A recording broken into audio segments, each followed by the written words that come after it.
I never believed in ghosts. I believed in fear, in stress, in imagination. I believed that every horror story had a logical explanation. I don't believe that anymore. Because 3 months ago, something answered me in the forest, and it never stopped following me. It happened when I went to my uncle's village for a short vacation. The village was surrounded by thick forest on 3 sides. There were no streetlights after sunset, no mobile network, and after 8 p.m., every house closed its doors like the world outside no longer existed. The first strange thing I noticed was the silence. No insects, no crickets, no frogs. At night, the village felt sealed inside a bubble of quiet, the kind of quiet that makes your ears hurt. When I asked my uncle about it, he avoided my eyes and said, "The forest gets quiet sometimes." On the 3rd day, curiosity took over. I walked down a narrow path that led into the forest. At first, it felt peaceful. Sunlight filtered through leaves. Birds chirped. But after about 30 minutes, the forest changed. The air became heavy. The sounds stopped. Even my footsteps sounded loud. That's when I heard a voice. "Hello?" A woman's voice, soft, weak. "Is someone there?" It sounded like she was hurt. I should have turned back, but I answered. "Where are you?" "I'm near the old tree," she said.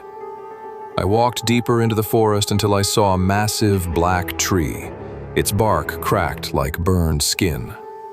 And near it stood a woman in a white dress, barefoot in the mud, hair covering her face. "Are you okay?" I asked. She lifted her head. Her eyes were too wide, her mouth too stretched, her skin gray like ash. She smiled and said, "You came." Then her neck twisted all the way around. I ran. I don't remember the path back. I only remember branches cutting my skin and something dragging itself behind me. When I reached my uncle's house, I collapsed. "You saw her," he said immediately. "You should not have answered." That night, I heard scratching on the wall, then a voice, my mother's voice. "Open the door." My uncle pulled me away and drew red powder on the doors and windows. The voice turned angry. "I walked all this way for you." The scratching moved to the door. The wood bent inward as if something leaned on it.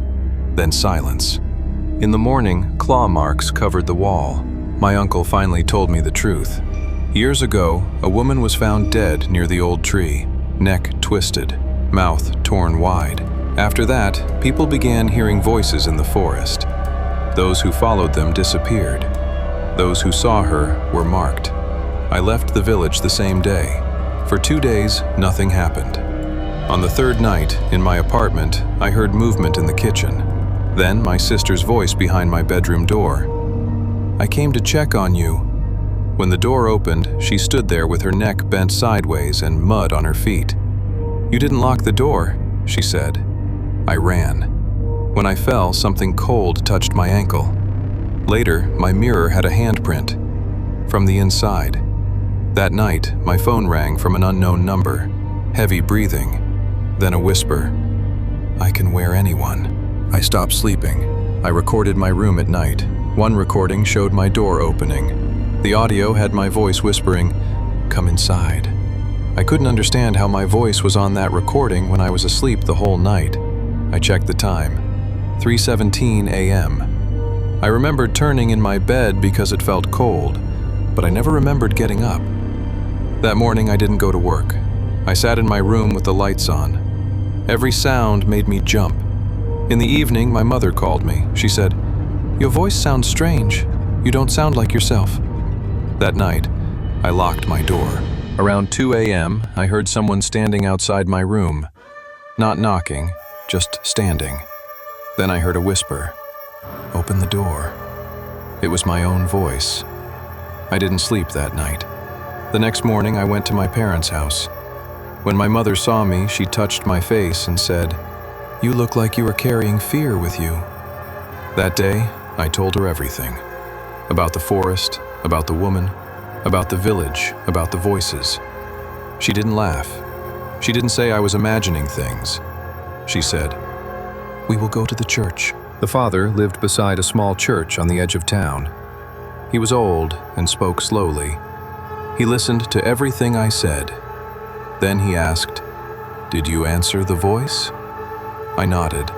He brought a metal bowl of water and said it was holy water. He sprinkled it on my head, chest, and hands.